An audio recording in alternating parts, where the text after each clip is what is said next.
अस्सलाम वालेकुम everyone, this is Miya Akbar. Hope so आप सब लोग ठीक होंगे और मेरी वीडियोस आपको पसंद आ रही होंगी। आज ही हम लोग EDU 401 का थीम्स फॉर पीस एजुकेशन करने जा रहे हैं, लेक्चर 10। उम्मीद है कि आपको लेक्चर 9 तक समझ आ चुके होंगे। तो चलिए जी अपनी वीडियो करते हैं स्टार्ट। लेक्चर 10 है आपके पास थीम्स। अब हम थीम देखते जाते हैं कौन कौन सी हैं।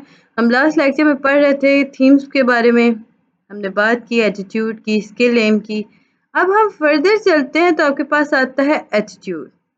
एटीट्यूड के अंदर हम देखें तो एम्पैथी आ गई, रिकॉन्सिलेशंस आ गई, सॉलिडेरिटी आ गया, सोशल रिस्पॉन्सिबिलिटी आ गया, सेंस ऑफ जस्टिस इक्वलिटी आ गया, जॉय इन लिविंग आ गया। एटीट्यूड के अंदर हम देखें तो इम्पोर्टेंट आपके पास एटीट्यूड एम आ जाता है। एटीट्यूड एम है क्या? ये वो एम है जिसके अंदर आप टॉलरेंस डेवलप करते हो। पॉसिबल आउटकम देखें, अगर बच्चे के पास एटीट्यूड एम डेवलप हो चुका है, वो डेमोन्स्ट्रेट कर रहा है एटीट्यूड को, तो वो करेगा क्या कि वो डेमोन्स्ट्रेट करेगा एक्सेप्टेंस, वो रिस्पेक्ट करेगा दूसरे इंसानों की, और वो इस तरह एथेंसिटी की तरफ जाएगा। पॉसिबल इंडिकेटर अगर हम देखें तो आपके सामने आता है जब आपसे कहा जाता है कि आप कंप्लीट करें टास्क किसी भी ग्रुप के अंदर अपने दोस्तों के साथ मिल के, तो वो ग्रुप जो होता है ना, वो उसमें हम देखें तो एनवायरनमेंट जो होती है वो कोऑपरेट एनवायरनमेंट स्टार्ट हो जाती है। लाइक वो अफेक्टिवली एक दूसरे के साथ हेल्पफुल करते हैं। यानी कि हम देखें तो स्टूडेंट जो होते हैं वो डेमोन्स्ट्रेट कर रहे होते हैं, रिफ्रेन कर रहे होते हैं स्टीरियोटाइप को यूज करते हुए। सेकंड है एटीट्यूड एम। अब हम एटीट्यूड एम को देखें तो आपके सामने आता है, ये वो सिचुएशन है जब आप एक्सप्रेस करते हो एथनिक स्टीरियोटाइप को। इसमें स्टूडेंट्स जो होते हैं वो रिस्पॉन्ड कर रहे होते हैं स्टीरियोटाइप के अंदर। वो किस तरह रिस्पॉन्ड करेंगे? वो करेक्ट करेंगे मिस इन्फॉर्मेशन को, वो एग्जाम्पल्स प्रोवाइड करेंगे, यानी कि वो अपने हर बात को लॉजिकली डिस्कस करेंगे। स्टूडेंट यहाँ पे आइडेंटिफाई करते हैं स्टीरियोटाइप को। अब स्टूडेंट जो होते हैं वो जब आइडेंटिफाई कर रहे हैं तो वो किस तरह कर रहे होंगे? वो अपने बिहेवियर के तौर पे करेंगे, वो कैसे कर रहे होंगे बुरे बिहेवियर को, इस तरह वो करेक्ट बिहेवियर को यूज करेंगे। होता क्या है कि स्टूडेंट जो स्टीरियोटाइप को यूज कर रहे होते हैं वो अपनी मिस इन्फॉर्मेशन को कंट्रोल करते हैं। उनके पास वो ओपन माइंडेड होते हैं, वो हर एक की बात को सुनते हैं, समझते हैं, देन वो फर्दर बात करते हैं। फिर जी थीम 1 पार्ट सी आपके पास आ जाता है पीस एजुकेशन। इसमें आपके पास है जी response to major societal challenges. ये आपके पास ग्रेटर सोर्स है जी, जिसके अंदर आप कल्चर को बिल्ड करते हो, कल्चर ऑफ पीस को बिल्ड करते हो, लोगों को बताते हो कि किस तरह वो पीसफुल रिलेशनशिप को स्ट्रक्चर कर सकते हैं, क्रिएट कर सकते हैं। कल्चर फॉर पीस अगर हम देखें तो ये क्या करता है? पीस कल्चर बेसिकली आपके आसपास पॉजिटिविटी को इंट्रोड्यूस कराता है। इसमें कोई एक्सप्लॉइटिव वर्क नहीं आ रहा होता, जिसके नतीजे में रिलेशनशिप जो होता है वो बेहतर से बेहतरीन की तरफ चलता है। ह्यूमन और नेचर का रिलेशनशिप यहाँ पे डेवलप हो जाता है। थीम सेकंड आपके पास आता है जो पीस। नेगेटिव पीस क्या है? हमने शुरुआत में देखा था पीस की दो टाइप्स हैं, positive and negative. Negative peace क्या है? इसमें फिजिकल और डायरेक्ट वायलेंस हो रही होती है। Absence of direct physical violence, इसे हम कहते हैं ये नेगेटिव पीस है। डायरेक्ट वायलेंस क्या है? देखिए इसमें हम देखें तो आपके पास वॉर आ गया, टॉर्चर आ गया, बच्चों औरतों के अब्यूज आ गया, ये डायरेक्ट वायलेंस के अंदर आता है। On the other hand positive peace क्या है? इसमें आपके पास ये प्रेजेंस पाई जाती है वेल बीइंग की कंडीशंस की। इसमें हम क्या करें तो ये रिलेशनशिप के बारे में बात नहीं करता, बल्कि ये सोशल, इकोनॉमिक, पॉलिटिकल, इकोलॉजिकल वे में आपकी मदद कर रहा होता है। स्ट्रक्चर वायलेंस, अभी हमने बात की ना कि इसमें आप स्ट्रक्चर वायलेंस की तरफ चलते हो। हम देखें वायलेंस के अंदर कि एक पूरा टॉर्चर आया, पूरा एक्सप्लेन किया गया।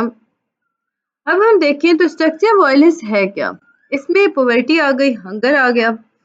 एमसीक्यूज में भी आ जाता है ना कि which type of violence contain poverty, hunger, तो वो स्ट्रक्चरल वायलेंस होती है। सोशो कल्चर वायलेंस, इसमें सेक्सिज्म आ गया, रेशिज्म आ गया, रिलीजियस इंटॉलरेंस आ गया।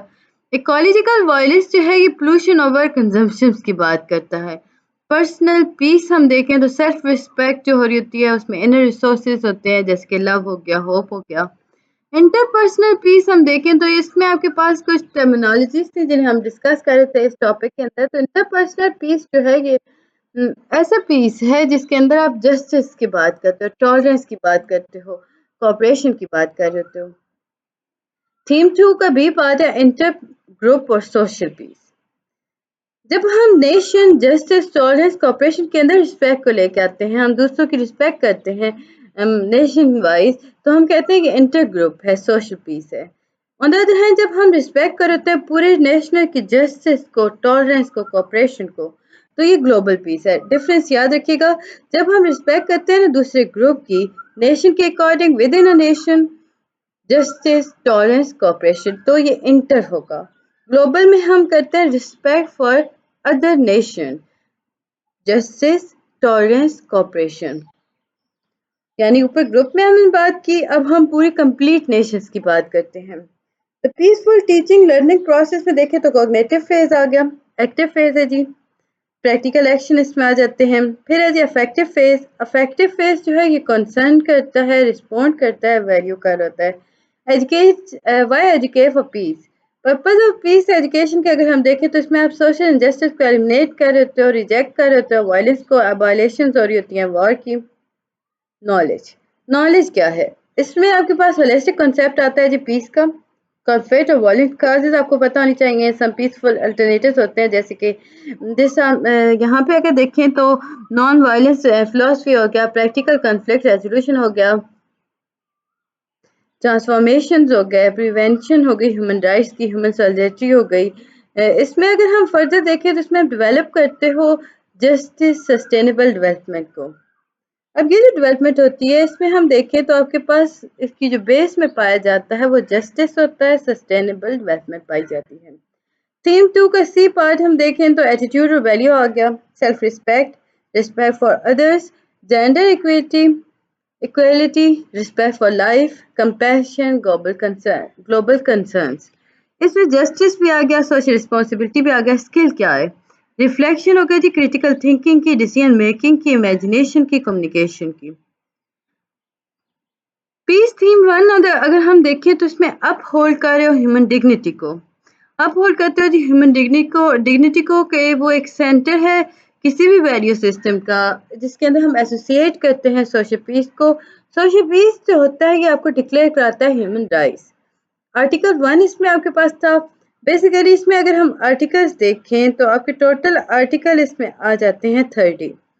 वन बाय वन हम इन्हें देखते जाते हैं। 1 है राइट टू इक्वलिटी, सेकंड है फ्रीडम फॉर डिस्क्रिमिनेशन, थर्ड है right to life, liberty, personal security, fourth one is freedom for slavery, fifth one is freedom for torture, six one है right to recognition as a person before law, seven है right to equality before the law, eight है right to remedy by competent tribunal. अच्छा, आप लोग मुझे कह रहे थे मैं इसमें से पढ़ रही हूँ तो आप खुद भी पढ़ सकते हैं, तो पढ़ लें। देखिए मैं आपको हैंड आउट में से बिल्कुल पेपर प्रिपरेशन करवा रही होती हूँ, तो हैंड आउट में से आपका सारा पेपर आ रहा होता है, तो हम इसी में से चीज़ें आपको बता रही होती हूँ। 10 है आपके पास पब्लिक हियरिंग का राइट। 11th पे देखें तो इसमें प्रूवन गिल्टी, अगर कोई इंसान है कंसिडर कर रहा है इनोसेंट, उसे कंसिडर किया जाता है जब तक उसे गिल्टी अब खुद को ना महसूस कर ले, लाइक उसे साबित ना कर सके कि वो गिल्टी है। फ्रीडम इंटरफेस करता है जी प्राइवेसी, फैमिली, होम और करस्पेंडिंग को। फ्री मूवमेंट है, आउट ऑफ कंट्री का राइट आपके पास है। राइट टू असाइलम है जी दूसरी कंट्रीज के अंदर, ये परसिक्यूशन से तरफ जाता है। राइट टू नेशनैलिटी हो गया, फ्रीडम टू चेंज हो गया, राइट टू ओन प्रॉपर्टी हो गया, right for peaceful assembly association हो गया, पार्टिसिपेट गवर्नमेंट और फ्री इलेक्शन पे आ गया, राइट टू सोशल सिक्योरिटी हो गया, डिजायबल वर्क हो गया, जॉइंट ट्रेड यूनियन हो गया, राइट टू रेस्ट हो गया, लेयर हो गया, एडिकेट लिविंग स्टैंडर्ड हो गया। आर्टिकल 26 के अंदर आपको राइट टू एजुकेशन दिया गया था, 27 के अंदर participation in culture life community था। अच्छा, अब ये जो राइट्स होते हैं ना, इनमें आप कहोगे क्या याद करना है, क्वेश्चन में कुछ नहीं आता, बट एमसीक्यूज आने के चांसेस बहुत सारे हैं। तो ये था जी लेसन 10। उम्मीद है कि आपको समझ और पसंद आया होगा और आप लोगों ने मेरे चैनल को सब्सक्राइब कर दिया होगा। वीडियो को एंड तक देखा करें। जल्दी से लेसन 11 को देख लेते हैं। लेसन 11 है जी conflict introduction, definition, sources, response style, dealing. सबसे पहले हम देखते हैं रेशिज्म है क्या। ये वो बिलीफ है जिसके अंदर आप अपने कल्चर को और रेशल हेरिटेज को सुपीरियर समझते हो दूसरों से, यानी अपने ही कल्चर को आप दूसरों से ज़्यादा अहम समझते हो। इसमें आप दूसरों की निस्बत मुख्तलिफ रेसेस को रिस्पेक्ट नहीं दे रहे होते हो। सेक्सिज्म क्या है? ये ऐसा सिस्टम है जिसके अंदर हम देखें तो एटीट्यूड, एक्शन और स्ट्रक्चर जो होते हैं वो इस तरह सब ऑर्डिनेट किए जाते हैं जिनमें अगर हम इसकी बेसिस देखें तो सेक्स आ गया, जहाँ पे विक्टिम जो होती हैं वुमेन्स होती हैं। क्लासिक, इसमें हम डिस्कस करते हैं जी, परसीव करते हैं like poor as others. Religious intolerance देखें तो ये जी प्रीजुडिस होता है अगेंस्ट उन लोगों के जो फॉलोअर्स होते हैं किसी भी रिलीजियस का। आप अपनी रिलीजन को बहुत टाइम समझते हो, दूसरों को समझ नहीं रहे होते हो, उन्हें आप टॉर्चर कर रहे होते हो। Education for tolerance and respect देखें तो इसमें स्कूल्स जो होते हैं वो एजुकेट करते हैं सिटीजन्स को कि वो एक्सेप्ट करें हेटफुल प्रोपेगेंडा को, लाइक वो ना एक्सेप्ट करें, sorry, not to accept hateful propaganda दूसरे मजहबों के बारे में, दूसरे लोगों के बारे में, दूसरे कल्चर के बारे में। कॉन्फ्लिक्ट, इसकी डेफिनेशन आप देखें तो कॉन्फ्लिक्ट है क्या? इसमें अगर हम कंपोनेंट्स देखें ना पीस एजुकेशन करिकुलम के, तो पीस एजुकेशन में हम देखें तो आपके पास इमोशन फीलिंग आ गया, तो ये भी आपके शामिल होते हैं जी पीस एजुकेशन के अंदर कॉन्फ्लिक्ट के कुछ कंपोनेंट्स। इमोशनल फीलिंग हो गया, एंगर मैनेजमेंट हो गई, वायलेंस इन मीडिया हो गई, कम्युनिकेशन हो गया, एम्पैथी हो गई, कोऑपरेशन हो गई, सेल्फ एस्टीम आ गया, टॉलरेंस हो गया, कॉन्फ्लिक्ट रेजोल्यूशन हो गए। सोर्स एंगर मैनेजमेंट के देखें तो एंगर जो है ये वायलेंट बिहेवियर के रूट होती है। एंगर खुद बुरा नहीं है, लेकिन एंगर को मैनेजमेंट अगर आप नहीं कर सकते हो तो ये बहुत बुरा हो जाता है। Violence in the media affects the, violence का मीडिया के अंदर जो होता है, इसमें teaching children that the violence जो है वो मीडिया का अफेक्ट ना करे, इससे आप उन्हें टीच करो। कम्युनिकेशन, कोग्निटिव और इमोशनल कम्युनिकेशन जो होती हैं अफेक्ट कर होता है कम्युनिकेशन, जो कि रिड्यूस करता है वॉयलेंस को। डेफिनेशन ऑफ एम्पैथी देखें तो आपके पास आता है आप अंडरस्टैंड करते हो किसी दूसरे का पर्सपेक्टिव, अंडरस्टैंड करते हो किसी भी इंसान का perspective without feeling sorry for that person, आप उसकी बातें समझ रहे हो, इससे आप कहते हो कि आप ऐसे एम्पैथी की तरफ चल गए हो, एम्पैथी की तरफ चल गए हो।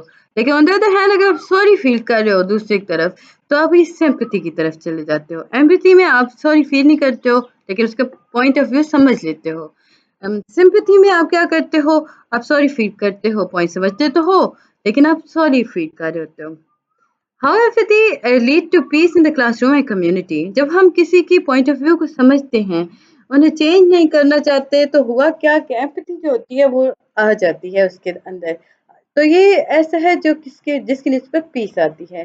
कॉन्फ्लिक्ट रिस्पॉन्स टाइम, इसमें आप डील करते हो जी कॉन्फ्लिक्ट इंडिविजुअल डिफरेंस को, इसमें पर्सनैलिटी ट्रेट को देखा जाता है, लर्न बिहेवियर देखा जा रहा होता है। डिफरेंट बिटवीन अगर हम देखें लर्न बिहेवियर और इनिशिएट बिहेवियर ऑफ इंडिविजुअल, तो आपके सामने आता है रिलेशनशिप, जिसके through relationship of dispute parties, दो पार्टीज के दरमियान रिलेशनशिप। जेंडर डिफरेंस, इसमें सर्टेन डिफरेंसेस आ जाते हैं जेंडर रिजॉल्व कॉन्फ्लिक्ट के अकॉर्डिंग। पास्ट कॉन्फ्लिक्ट एक्सपीरियंस हो गया, आपका पास्ट एक्सपीरियंस कैसा था, आपने डील किस तरह किया था कॉन्फ्लिक्ट्स को। कॉन्फ्लिक्ट रिस्पॉन्स स्टाइल देखें तो इसमें आपके पास डिफरेंट स्टाइल्स आ जाते हैं। डिटेल में अगर देखें तो सेक आ गया, प्रॉब्लम सॉल्वर हो गया, विन विन ओरिएंटेशंस आ गए, इसमें कोऑपरेशन प्रॉब्लम सॉल्विंग आ गई। डिप्लोमेट देखें तो गोल ओरिएंटेड होते हैं, कंप्रोमाइज कर ओरिएंटेड होते हैं, प्रोवाइड एविडेंस परसेप्शंस कर होते हैं। अब इसमें अगर हम देखें परसुएशंस की तरफ जाएं तो ये प्रोवाइड करते हैं एविडेंट परसुएशंस को। ऑस्ट्रिच अवॉइडेंस की तरफ जाते हैं, विदड्रॉल ओरिएंटेशन कर होते हैं, क्वाइट होते हैं। लाइक ये हम इसमें बात करें, क्विट कर लेंगे, कंप्लीट करेंगे, कंप्लेन करेंगे दूसरों की, ओवर एम्फसाइज करेंगे जी। फिर है जी फिलैंथ्रोपिस्ट, ये अकोमोडेट करते हैं, स्मूथिंग होते हैं, कंसोलेशंस के बारे में बात करते हैं। हाई कंसर्न जी, इसमें हम सेफ्टी नीड की कर होते हैं दूसरों की।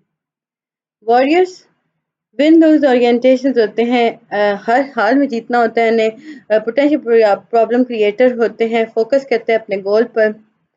Dealing with difficult people, direct intervention, address करना बिहेवियर, आप किस तरह इम्पैक्ट करते हो दूसरे को। इनडायरेक्ट इन्वेंशन के थ्रू पॉजिटिव फीडबैक देते हो, अप्रिशिएट बिहेवियर जब यूजर होता है। डायरेक्ट कॉपिंग के थ्रू सेपरेट डिफिकल्ट कर देते हो इंडिविजुअल को दूसरों से।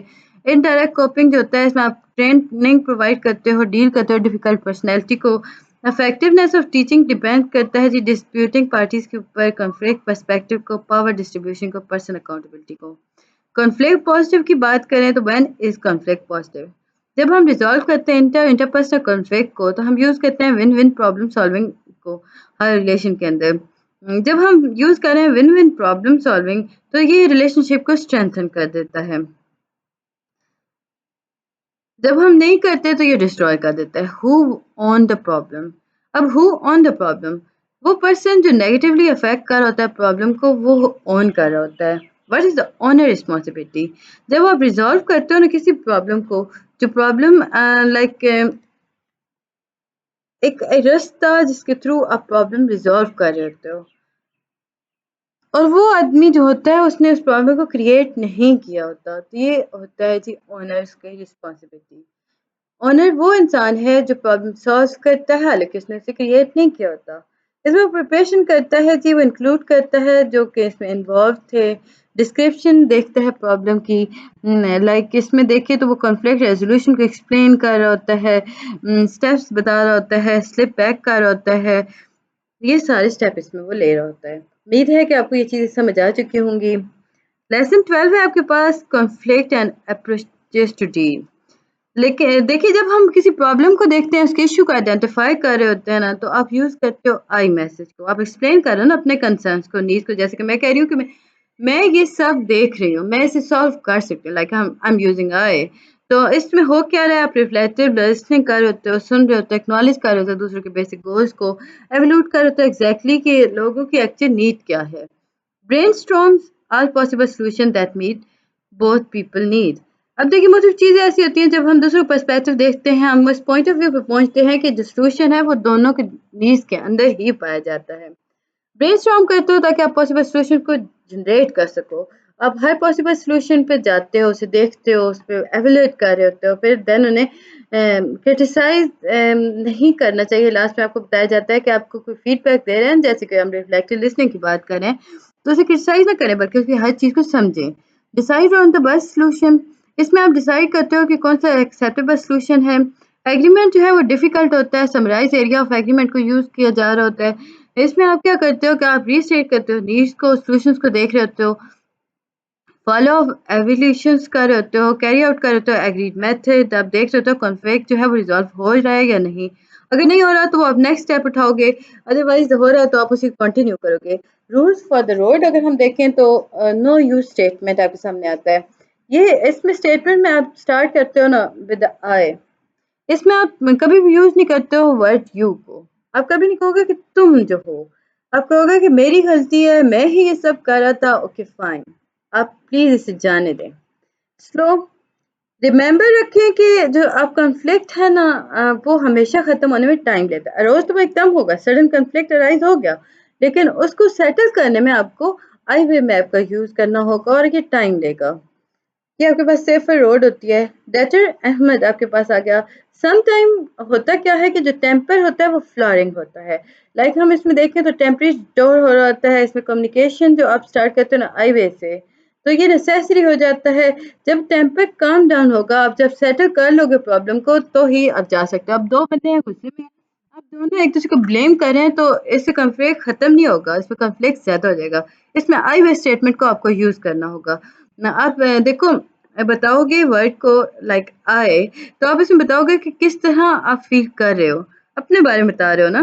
स्पेसिफिक बिहेवियर दोगे, आप बताओगे कौन सा ऐसा स्पेसिफिक बिहेवियर था जिसकी वजह से मुझे गुस्सा आया, मैं नहीं बर्दाश्त कर सका।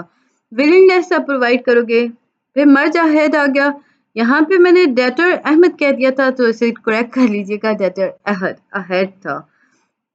मर्ज अहेड, इसमें हम अगर देखें तो आफ्टर यूजिंग प्रॉपर्ली कंस्ट्रक्टेड आई वे स्टेटमेंट, तो इनवेज जो होता है वो शेयर करता है आइडियाज़ कि किस तरह हम इस प्रॉब्लम को अब सॉल्व करें। प्रॉब्लम तो हो गई, अब आपका गुस्सा है वो ख़त्म हो गया। अब आप उसने उसने कहा कि देखिए जी, अब हम इसे सॉल्व करते हैं। एंड ऑफ कंस्ट्रक्शन देखें, जब आप सोल्यूशन पे पहुंच गए, दो इनवेज जो है वो एग्री कर लिया एक चीज़ पर, तो हम कहते हैं ये एंड ऑफ कंस्ट्रक्शन है।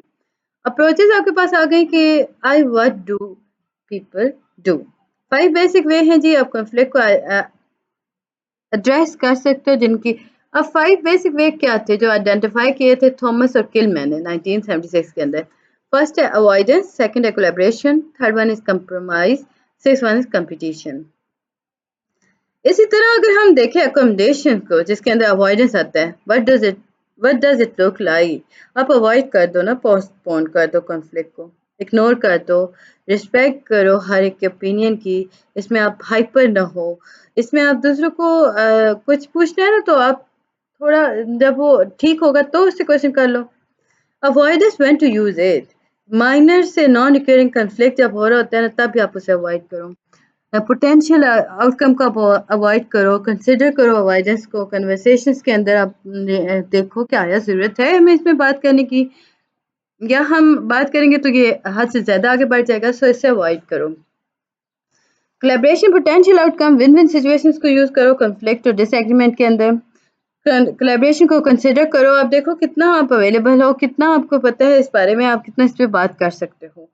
कंप्रोमाइज़ अगर देखें तो इसमें आपके पास what does it look like, middle ground आप ढूँढो ना, दरमियान का रास्ता जो दोनों पार्टीज़ को सैटिस्फाई कर सके।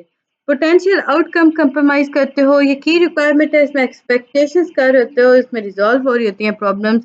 कंप्रोमाइज़ कंसिडर अगर हम देखें तो इसमें आपके पास आता है सैटिस्फाई पार्शियल सॉल्यूशन, जिसके अंदर क्वेश्चंस जो होते हैं वो कैप्चर रिक्वायरमेंट कर रहे होते हैं, कंटिन्यू हो रहा है competition when it look like, when to use it ready कभी कभार करें। पोटेंशियल आउटकम देखें तो कंपटीशंस कंसिडर कर रहे होते हैं, इसमें हम देखें तो आपके पास व्यू पॉइंट आता है जिसके अंदर आप करेक्ट करते हो, रेलेवेंट करते हो। लाइक इसमें हम देखें तो कंपटीशन नोट्स आप लेके चलते हो। अकोमोडेशन देखिए तो इसमें आपके पास आता है कि किस तरह ये चलेगा, व्हेन टू यूज इट इसमें हम देखें तो if this will achieve the best outcome.